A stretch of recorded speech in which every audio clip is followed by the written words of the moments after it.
My name is Natalie, and on my 34th birthday, everything changed. I had spent months saving for the perfect designer dress. Excited to celebrate at Chicago's most exclusive restaurant. When my niece Sophia deliberately threw her cranberry cocktail across the table, the red liquid spreading across my cream silk, like blood, time seemed to stop. "Now you look as cheap as you really are," she smirked. 17 and full of venom. My mother patted her hand approvingly. I just smiled, but inside something finally broke. If you are watching this, please drop a like and subscribe and let me know where you are from in the comments. You will not believe what happened next. I have always been the responsible one in my family. While my sister Vanessa bounced between jobs and apartments in our hometown, I moved to Chicago and built a career in marketing. Through talent and countless late nights, I climbed from entry-level coordinator to executive director at one of the largest firms in the Midwest. My apartment overlooking Lake Michigan was a testament to those sacrifices, as was my carefully curated wardrobe and the luxury car I had purchased after my last promotion. Vanessa, 3 years older than me, had taken a different path. She got pregnant with Sophia at 20, dropped out of community college, and cycled through a series of boyfriends and minimum wage jobs. I never judged her choices, but I did become the family safety net. "Nat, the landlord is threatening eviction. Could you help just this one time?" became a monthly call. My car broke down again. "Sophia needs to get to her dance recital. Can you wire some money?" The emergency credit card I added Vanessa 2 years ago was meant for genuine crisis. Instead, it became her supplement for designer purses, weekend getaways, and restaurant meals she could never afford. Every month, I paid the bill without complaint. Family helps family, right? When Sophia turned 16 and needed a car for school, I bought her one. Not just any car, but a safe, reliable sedan that I transferred into my name for insurance purposes. "You can use it until you graduate," I told her, watching her expression sour at the word use rather than have. My mother Patricia enabled this dynamic my entire life. From childhood piano recital, where my perfect performance received a distracted "nice job," while Vanessa's mistake-filled attempt earned standing ovations for trying her best, the pattern was established early. When I received scholarships to college, Mom said I was lucky. When I landed my first marketing job, she wondered aloud if I really had time for a career. The pattern continued into adulthood. My promotions were met with, "I hope you are not working too hard, sweetheart." My financial achievements were diminished with "Money is not everything, Natalie."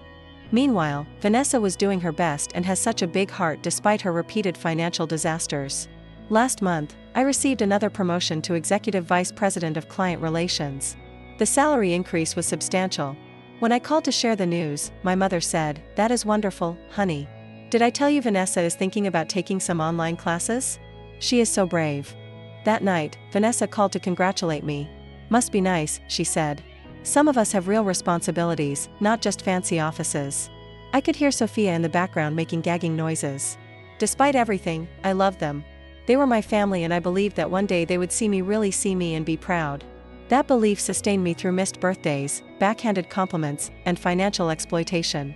When my birthday approached, I decided this year would be different. I would host a celebration at Chicago's most prestigious restaurant. I would wear something spectacular. I would invite my closest friends and my family. Perhaps surrounded by the life I had built. They would finally understand my value. Looking back, I realized how desperately I was still seeking their approval. Success, I thought, would finally make them love me the way I had always loved them. I did not understand then that some people are determined to misunderstand you, especially when your achievements highlight their failures. Planning my birthday celebration became a project I threw myself into with characteristic precision. Elenia required reservations 3 months in advance, and I set a calendar reminder to call the moment their booking system opened. When I secured the private dining room for 8 people on my exact birthday, it felt like a sign that this celebration would finally be different. The dress was next. I wanted something special, something that represented who I had become. I spent 4 weekends visiting boutiques before finding it a cream-colored Stella McCartney silk sheath that fell just below my knees with subtle crystal beading along the neckline. At $3,000, it cost more than I had ever spent on a single item of clothing, but when I tried it on, I knew it was perfect. The saleswoman smiled as I twirled in front of the mirror. "Special occasion?" she asked, carefully folding the dress into tissue paper. "My birthday," I replied. "I am having dinner at Elenia." "How lovely. Your husband must be very proud." I shook my head. "No husband, just me celebrating me." She nodded approvingly. "Even better." Invitations went out 6 weeks before the date. My closest friends responded immediately. Kate from college, now a pediatrician, Jasmine from work, Daniel and his husband Ryan, who lived in my building, all replied with enthusiastic acceptances and offers to help plan. Inviting my family was more complicated. I called my mother first. A Thursday night, she said, sounding put out. That is a long drive into the city on a weeknight, Natalie. I know, Mom. I can send a car service for you if that helps. We will see. I will have to check with Vanessa. Sophia might have dance practice. I swallowed my disappointment. It is at Elinia. The reservation was hard to get. I would really love it if you could come. We will try, she said. A promise I knew meant little. Vanessa's response was equally lukewarm. Elinia is not that place super expensive. It is my treat, I assured her. For everyone. Sophia will need something to wear. She cannot just show up in jeans to a fancy place like that. I closed my eyes, counted to 5. I can send you some money for a new outfit for her if that helps. That would be the least you could do, Vanessa said, as if I was imposing by inviting them to $1,000 dinner. And we might be a little late. Sophia has dance until 6. The morning of my birthday, I woke up early. I had scheduled a full day of pampering massage, facial hair, and makeup. As I sipped my morning coffee, I allowed myself to hope. Tonight would be different. Tonight, surrounded by the trappings of my success, my family would see me clearly for the first time. They would be proud. They would understand the hard work behind the luck they had always attributed to me. By 6 o'clock, I was ready. The dress fit perfectly. My hair fell in soft waves, and my makeup enhanced without overwhelming. I looked exactly as I had hoped, successful, confident, worthy of celebration. The restaurant staff greeted me by name when I arrived. Happy birthday, Miss Wells. Your private room is ready, and we have the champagne chilling as requested. My friends arrived promptly at 6:30, bearing beautifully wrapped gifts and genuine smiles. Kate hugged me tightly, whispering, "You look absolutely stunning." By 7:15, we were seated at the table with no sign of my family. I checked my phone repeatedly as the first course arrived. Should we wait? Jasmine asked gently. I shook my head. No, let us start. They will join when they get here. At 7:45, just as the second course was being served, my family finally arrived. My mother entered first, wearing the same dress she wore to every semi-formal occasion. Vanessa followed, looking irritated. Sophia trailed behind them already on her phone, wearing a crop top and miniskirt that was wildly inappropriate for the venue. Sorry, we are late, my mother said, not sounding sorry at all. Tfic terrible. The staff smoothly reset their places and brought their first courses while we continued with our meal. The initial conversation was stilted. My friends tried to include my family, asking polite questions about their lives but received minimal responses. So Sophia, Natalie tells us. You are quite the dancer. Daniel said kindly. Sophia shrugged without looking up from her phone. I guess she is extremely talented. My mother interjected. Her teacher says she could go professional. Vanessa nodded proudly. She just needs better training. The studio in our town is so basic. I recognize the opening. If Sophia is serious about dance, I could help look into summer intensives in Chicago. They have excellent programs. We cannot all afford to live in luxury high-rises. Natalie, Vanessa snapped. Some of us have to make do with what we have. The table fell silent. Ryan caught my eye and raised an eyebrow slightly. I gave a small shake of my head. Not now. As the evening progressed, the contrast between my friends and family became increasingly apparent. My friends asked thoughtful questions, shared stories that highlighted my better qualities, and generally created an atmosphere of celebration. My family sat stiffly, contributing little except the occasional cutting remark. When it came time for toasts, Kate raised her glass first. To Natalie, who has been my rock for 15 years. Your kindness is matched only by your determination. I am so proud to call you my friend. Others followed with similar sentiments. When it came to my family's turn, my mother simply said, Happy birthday, sweetheart. 34 already. Time flies. Vanessa lifted her glass reluctantly to my little sister, always reaching for the stars while the rest of us stay on the ground. Sophia did not bother to toast at all, too busy texting under the table. The gift opening segment was equally painful. Kate and Jasmine had gone in together on a beautiful leather portfolio embossed with my initials. Daniel and Ryan gave me a weekend spa package at a resort in Michigan. Each gift was thoughtful, personal, and accompanied by a heartfelt card. When I opened Vanessa's gift, I tried to keep my expression neutral. It was a scented candle from a discount store still in the clearance bag with the $10 price tag attached. The card, clearly grabbed from a gas station display, simply read, Happy birthday, sis, with their names scrolled at the bottom. Thank you, I said, placing it carefully with the other gifts. This is lovely. We cannot all afford fancy presents, Vanessa said defensively. Some of us have real expenses. The dessert course arrived, an elaborate construction of chocolate and edible flowers with "Happy Birthday Natalie" written in gold leaf across the plate. As the waiter described the components, I noticed Sophia's expression darken. She had been sullen all evening, but now there was something else in her eyes, something calculating. The dessert presentation was a work of art, complete with a sparkler that drew attention from nearby tables. As everyone admired it, I felt a momentary flash of pride. This was my life, the one I had built from nothing. For just a second, I allowed myself to enjoy it without apology. That was when I noticed Sophia whispering to Vanessa, who smirked and whispered something back. My mother leaned in to join their private conversation, all three glancing at me with expressions that made my stomach tighten. "Everything okay?"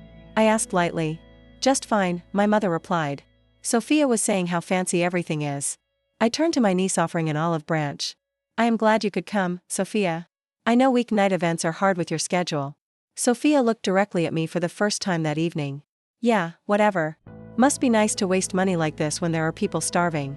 Sophia, Vanessa said in a tone that contained no actual reprimand, "Be nice. It is your aunt's birthday." My friends exchanged uncomfortable glances. Daniel cleared his throat. "So Natalie was telling us, you might be looking at colleges soon, Sophia. Any thoughts on what you might want to study?" Sophia rolled her eyes. "Not everyone gets to go to college. Some of us have to work for a living." "Actually," I interjected carefully, "I have been putting aside some money for your education. There are some excellent dance programs that offer scholarships too."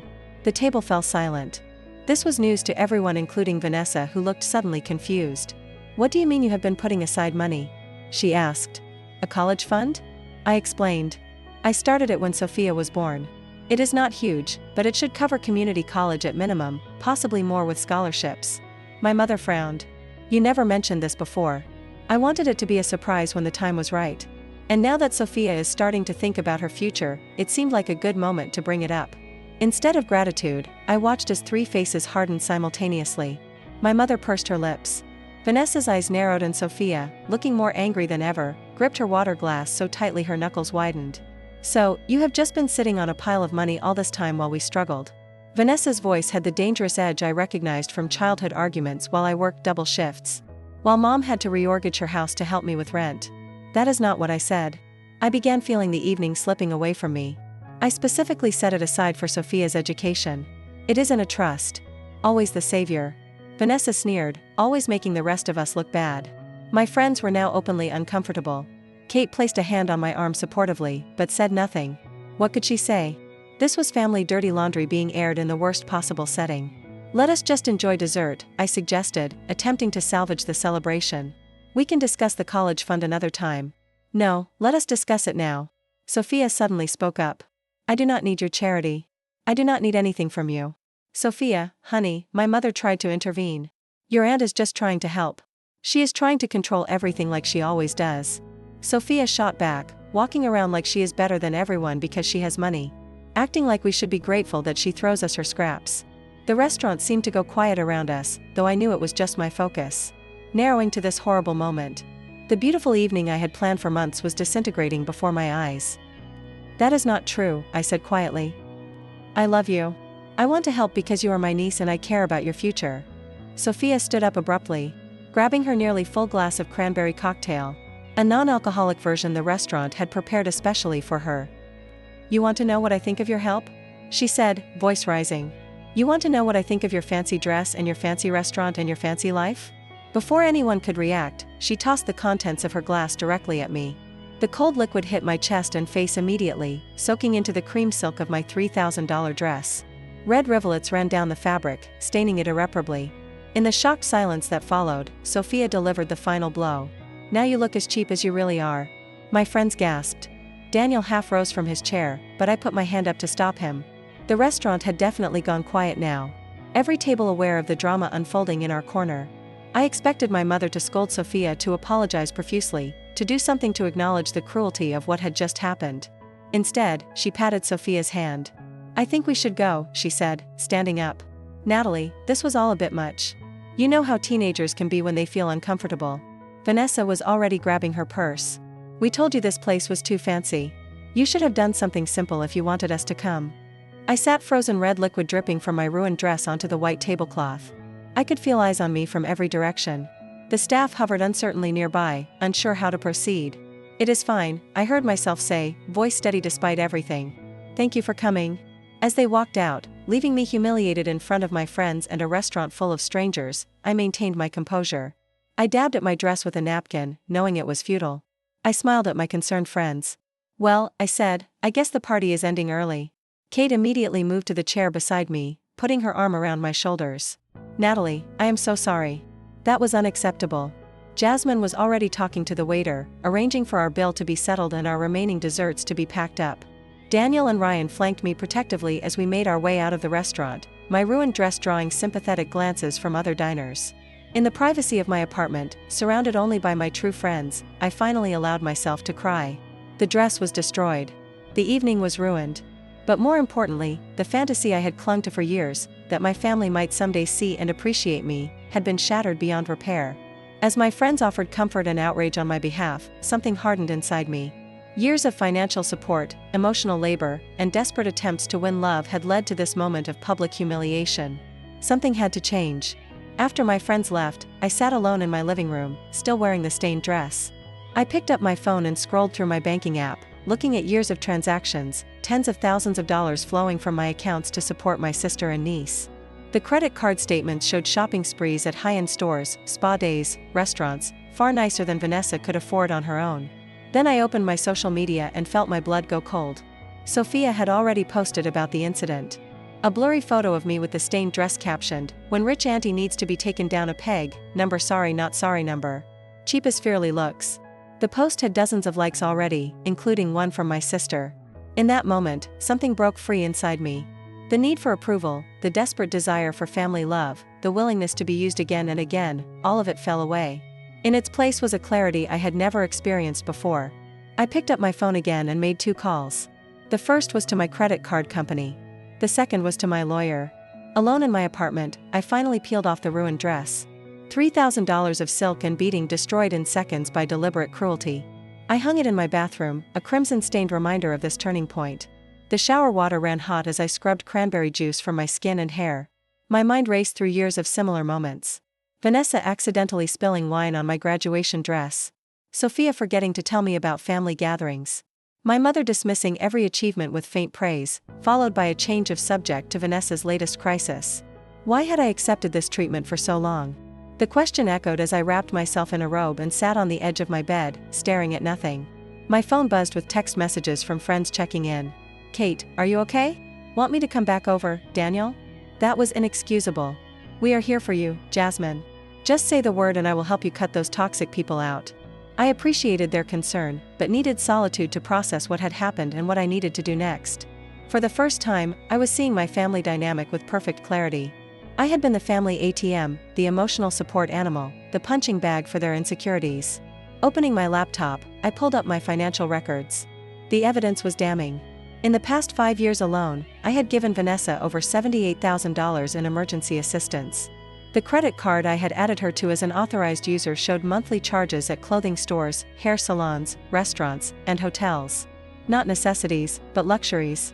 The car I had purchased for Sophia 2 years ago cost $32,000.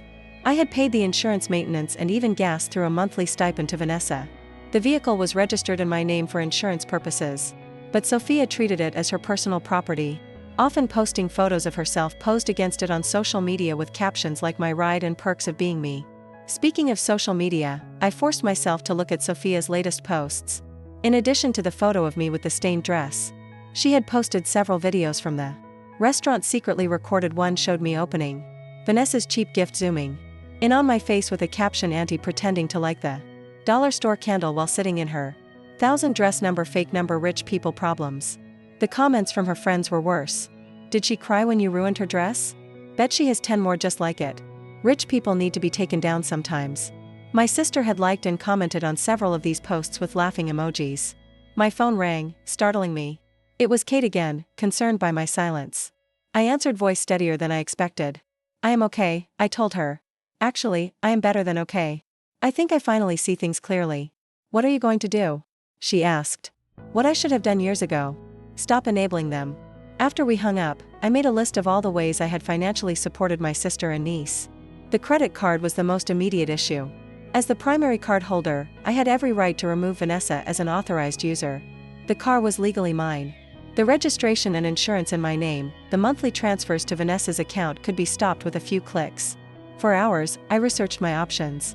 I called my credit card company and explained the situation. They were surprisingly understanding, immediately canceling Vanessa's card and issuing me a new one with a different number. I arranged for the automatic transfers to stop. I contacted a towing company about retrieving my car from Sophia's possession. Each action brought both guilt and relief. The guilt was old, programming the voice in my head that said family obligations were sacred, regardless of how you were treated. The relief was new, a lightness that came with setting boundaries that should have been established long ago. Around 2 o'clock in the morning, my phone exploded with notifications.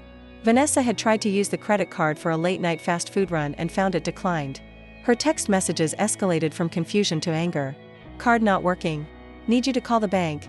Hello, I am stranded at drive-thru. What the hell, Natalie? Answer your damn phone. Are you seriously doing this on your birthday? Real mature. I turned my phone to silent and went to bed. For the first time in years, I slept deeply without anxiety about my family's next crisis. Morning brought more messages, including several from my mother accusing me of being petty and vindictive. Your sister needs that card for emergencies, she wrote. Whatever happened at dinner is no reason to punish her financially. I did not respond to any of them. Instead, I called the towing company and arranged for them to pick up my car from the high school parking lot where Sophia would be leaving it while at dance practice. I provided the registration proof of insurance and explained that I was the legal owner reclaiming my property. We will have it at your building by noon, ma'am, the dispatcher assured me. I called my office and took a personal day. This confrontation would require my full attention. Then I contacted my financial advisor to review my complete financial picture without the drain of supporting my sister's family. The difference was stark. Without those expenses, my retirement timeline could move up by nearly 5 years. At exactly 7:50 in the morning, my phone rang. It was Sophia, her voice high and panicked. My car is gone. Someone stole my car from the school parking lot. I took a deep breath. It is not your car, Sophia. It is mine. I bought it. I pay the insurance and my name is on the registration. I have arranged to have it returned to me. The silence lasted 3 seconds before the explosion. You cannot do that. How am I supposed to get to school to dance? This is illegal. It is perfectly legal. As I said, it is my car. Is this because of last night? Are you seriously this petty? It was just a joke. Humiliating me in public, destroying my dress, and posting mocking videos online is not a joke. Those are deliberate acts of cruelty. And yes, this is a consequence of your behavior, but it is also long overdue. The car was always mine, temporarily loaned to you. I am simply reclaiming my property. She began to cry the manipulative sobs I had heard many times before when she did not get her way. Please, Aunt Natalie, I need the car. I will die if I cannot get to dance. I will delete the posts. I am sorry. I am sorry too, I said, surprised to find I meant it. But my decision is final. I hung up as she was still pleading. Within minutes, Vanessa was calling. I let it go to voicemail, then listened to her rage-filled message accusing me of destroying her daughter's life over a little spilled drink. My mother called next, her voice tearful as she begged me to reconsider, to not punish Sophia for one mistake. One mistake. As if last night existed in isolation from years of similar behavior. As if I had not endured a lifetime of being treated as both cash machine and emotional punching bag. I texted them all the same message: I am available to talk in person at my apartment at 3 this afternoon. We have much to discuss about our future relationship. Then I began gathering evidence. Bank statements, credit card bills, car payments, insurance documents, screenshots of social media posts, everything laid out in clear, undeniable detail. By the time they arrived, I would be fully prepared to show them exactly what they were losing through their behavior. The towing company called at 11:30. We have secured the vehicle. Ma'am, there was a young lady who attempted to prevent us from taking it, but we explained the situation and showed her the documentation you provided. The car will be delivered to your address within the hour. I thanked them, adding an extra tip for handling what must have been a difficult scene. Then I ordered lunch, ate calmly, and prepared myself for the confrontation to come. For the first time in my adult life, I was not afraid of my family's disapproval. Their power over me had been broken by one cranberry-soaked evening of clarity. The morning after my birthday, disaster unfolded with methodical precision. I woke early after a surprisingly restful sleep, made coffee, and reviewed my action plan.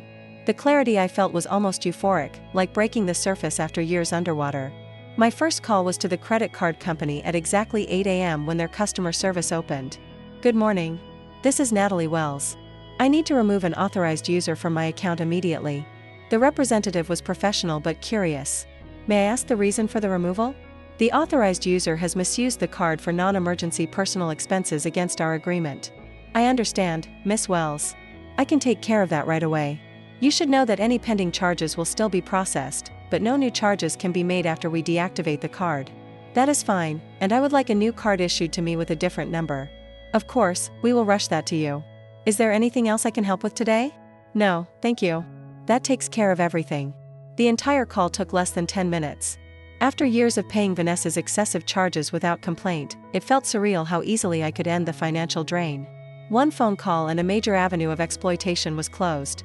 My second call was to my friend Thomas, who happened to be a lawyer specializing in property law. Natalie, I heard about last night from Kate. Are you okay? I am getting there, I replied. I need some quick legal advice about a car. I explained the situation. The car purchased in my name used exclusively by Sophia with me paying all associated costs. You are on solid legal ground, he assured me. The vehicle is registered to you. You pay the insurance and there is no documented gift transfer. You can reclaim it at any time. Even if I previously told her she could use it through high school. Verbal agreements like that are hard to enforce, especially with a minor. And use is not the same as own. You have every right to take back your property. Relief washed over me. Thank you, Thomas. I will be careful to document everything. My third call was to a reputable towing company. I explained that I needed my vehicle retrieved from the high school parking lot. I will need to provide proof of ownership, I said, already preparing to email copies of the registration and insurance. Yes, ma'am. We will need that documentation before we can proceed. I sent the files immediately, then scheduled the pickup for 7:30 a.m. knowing Sophia would be in early morning dance practice.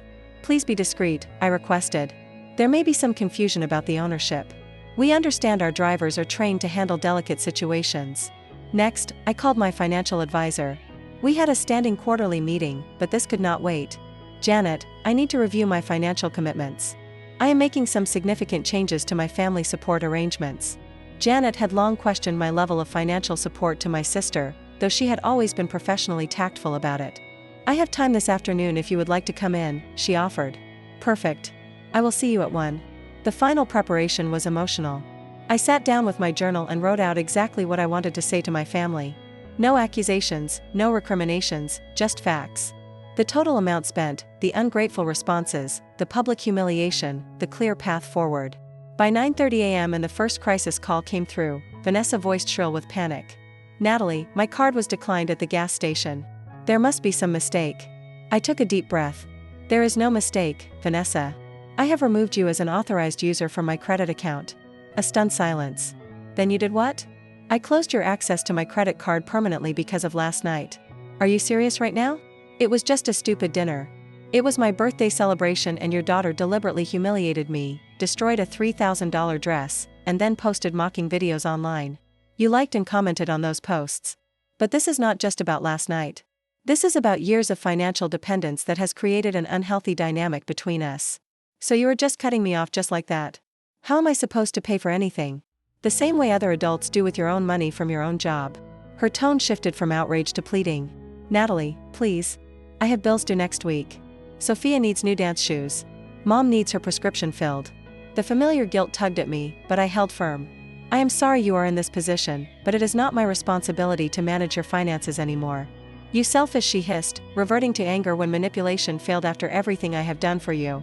What exactly have you done for me, Vanessa? Please enlighten me. When she had no answer, I continued, I am available to talk in person at my apartment at 3 this afternoon. We should discuss this face to face. I hung up as she was still sputtering threats and insults. The next call came at 7:55 a.m., right on schedule, Sophia voice trembling with panic and fury. My car is gone. Someone stole it from the school lot. It is not your car, Sophia, I corrected calmly. It is my car. I bought it. I pay for the insurance and the registration is in my name. I have arranged to have it returned to me. Her shock was audible. You cannot do that. I need that car. You needed transportation which I provided. You have now lost that privilege because of the dress. Are you serious? It was just a joke. Deliberately humiliating someone is not a joke. Posting videos mocking me online is not a joke. Those are cruel actions with real consequences. Her voice cracked as she shifted tactics. Please, Aunt Natalie, I am sorry. I will delete the posts. I need the car for school and dance. Please do not do this. I have made my decision. We can discuss this further when you come with your mother to my apartment at 3 today. My mother called next, her voice. That particular mixture of disappointment and manipulation she had perfected over decades. Natalie, what is this I hear about you taking Sophia's car and canceling your sister's credit card over a little spilled drink? That is a rather significant understatement of what happened, Mom. And yes, I have reclaimed my car and closed the credit account I was allowing Vanessa to use. This family helps each other, she said as if reciting scripture. We do not punish each other over small incidents. I agree that families should help each other, but help should be reciprocal and appreciated, not demanded and mocked. Sophia is just a child. She made a mistake. She is 17. Mom, old enough to understand cruelty, old enough to face consequences. She sighed heavily. What do you want? An apology? Fine. I am sure they will apologize if that is what it takes. What it takes for what? To get the money flowing again. That is exactly the problem. Any apology given under those circumstances would be meaningless. So you are just cutting them off. Your own family. I am setting boundaries that should have been set long ago. We can discuss this further when you all come to my apartment at 3. My meeting with Janet, my financial advisor, was revealing. She created a spreadsheet showing my financial support of my family over the past 5 years. The total comes to just over $16,000, she said, turning the screen toward me, not including the car. Seeing the number in black and white was shocking. And if I had invested that money instead, she ran the calculation. At a moderate growth rate, you would have an additional $122,000 in your portfolio today. And moving forward, if I stop all financial support, you could move your retirement timeline up by at least 4 years or purchase that vacation property you have been considering, or both. The possibilities expanded before me. Freedom from financial obligation meant freedom to live my own life fully. By the time I returned to my apartment, the towing company had delivered my car to the building's garage. The attendant handed me the keys with a sympathetic smile. Young lady at the school was pretty upset, he commented. Kept saying it was her car. Family misunderstanding, I said simply. Thank you for handling it professionally. I spent the next hour preparing my apartment for the confrontation to come. I set out the financial documents on the dining table. I printed screenshots of Sophia's social media posts. I made coffee and set out water, but no snacks or other comforts. This was not a social visit. At precisely 2:55 p.m., my building's security called. Miss Wells, there are 3 people here to see you, Vanessa, Sophia, and Patricia Wells. Please send them up, I replied, straightening my shoulders. The knock came moments later. 3 sharp raps that somehow conveyed fury. I opened the door to find exactly what I expected. Vanessa red-faced with anger. Sophia puffy-eyed from crying but still defiant, and my mother wearing her martyred expression. Come in, I said calmly. We have a lot to discuss. They entered my apartment like invaders. Vanessa storming in first with barely contained rage. Sophia sulking behind her, and my mother bringing up the rear with an expression of sorrowful disappointment that had cowed me since childhood. Sit down, I said, gesturing to the dining table where I had arranged the documents. I am not sitting anywhere until you explain yourself, Vanessa snapped. How dare you strand my daughter at school? How dare you cancel my credit card without warning? I remained calm. The car is registered in my name. I pay the insurance. It is legally mine. You gave it to Sophia. I allowed her to use it. There is a significant difference. My mother stepped forward, adopting her peacemaker role. Natalie, honey, I understand you are upset about what happened at your birthday dinner, but this response is extremely disproportionate.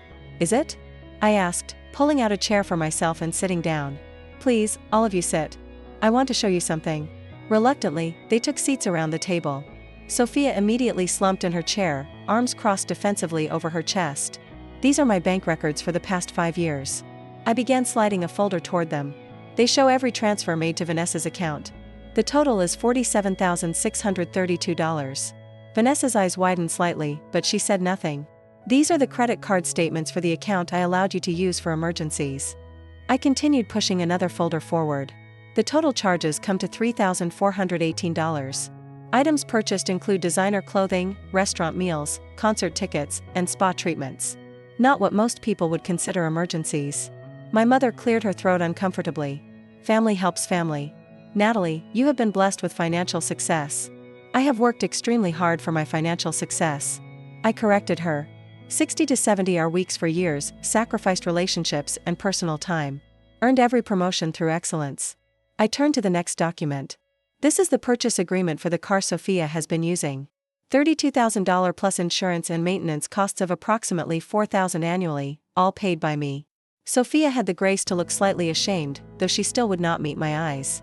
The total financial support I have provided over the past 5 years comes to $16,000, I concluded. Money freely given out of love and concern for your well-being. The room was silent as they absorbed this information. Vanessa looked stunned, as if seeing the total amount for the first time made her realize the extent of her dependence. "And this," I said, placing my tablet on the table, "is how my generosity has been repaid." I opened the screen to Sophia's social media page, showing the posts from the previous night, the photo of me with the stained dress, the videos secretly recorded during the dinner, the mocking captions, and cruel comments. "Sophia, would you care to explain why you thought it appropriate to humiliate me publicly? Then share that humiliation with hundreds of people online." She squirmed in her seat. "It was just a joke. Everyone posts stuff like that. A joke is something everyone laughs at. Did you see me laughing when you threw your drink on me? Did you think I would find it amusing to have a $3,000 dress ruined? You can afford another one," she muttered. "That is not the point. The point is respect, basic human decency, neither of which you demonstrated last night." I turned to Vanessa. "And you liked these posts? You commented with laughing emojis. You encouraged this behavior."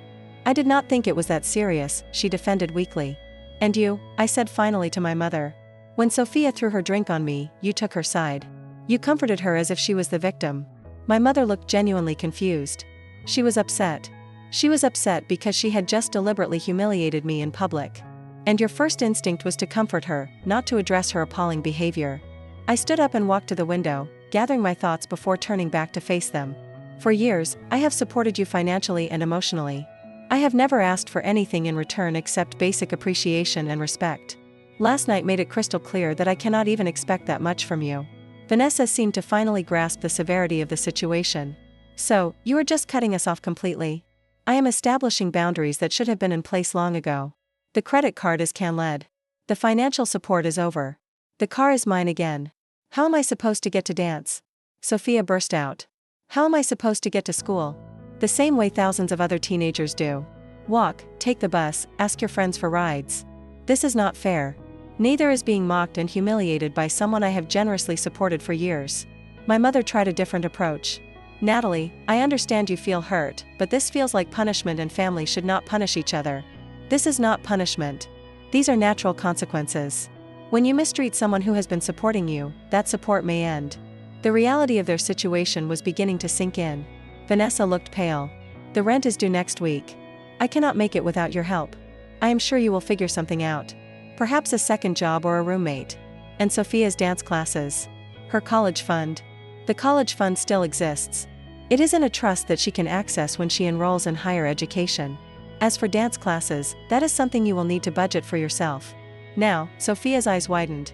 "So you are not taking away the college money number that was always for your education, and it will remain for that purpose, but everything else, all the extra support, is over." A heavy silence fell over the room. My family exchanged glances, seemingly at a loss for how to proceed. The dynamic had shifted so dramatically that their usual tactics, the guilt and manipulation, the anger and tears, were not working. "I cannot believe you would do this to your own family," my mother finally said, falling back on emotional manipulation. "After everything we have been through together, what exactly have we been through together, Mom? When have any of you supported me through a difficult time? When have you celebrated my successes without jealousy or resentment? When have you shown me 1/10 of the consideration have shown you?" She had no answer. Vanessa, always quicker to adapt, changed tactics. "Okay, we messed up. We are sorry. What do we need to do to fix this?" "This is not something you can fix with a hasty apology. This is about fundamentally broken patterns in our relationship. Patterns that have persisted for decades and will take significant time and effort to repair, if they can be repaired at all. So, that is it. You are just done with us." Sophia's voice cracked, genuine fear breaking through her teenage bravado. I softened slightly. "I am not done with you. I am done enabling destructive behavior. I am done being an ATM. I am done accepting disrespect and cruelty as my due." I walked back to the table and gathered the documents into a neat stack. "I would like each of you to take some time to reflect on our relationship, on what you have contributed versus what you have taken, on how you have treated me, and whether that treatment reflects the love you claim to feel." For the first time, I saw uncertainty in my mother's eyes. Perhaps even the beginning of genuine remorse. "What happens now?" she asked quietly. "Now you go home and figure out how to live within your actual means. You create a budget that does not include my financial support. You consider whether having me in your lives is important enough to treat me with basic respect and decency. I walked to the door and opened it. A clear signal that the conversation was over. "I love you all," I said, surprising myself with the truth of it despite everything.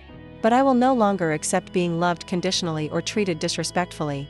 They filed out silently, the gravity of the situation finally sinking in. As my mother passed last in line, she paused. "I never meant to hurt you," she said softly. "I know, but you did repeatedly. And now we all have to live with the consequences of that." The door closed behind them and I was alone in the quiet of my apartment. For the first time in my adult life, I felt truly free. The weight of obligation of unrequited familial love had lifted. Whatever came next, I would face it on my own terms. 6 months passed. Each day a small step toward a new normal.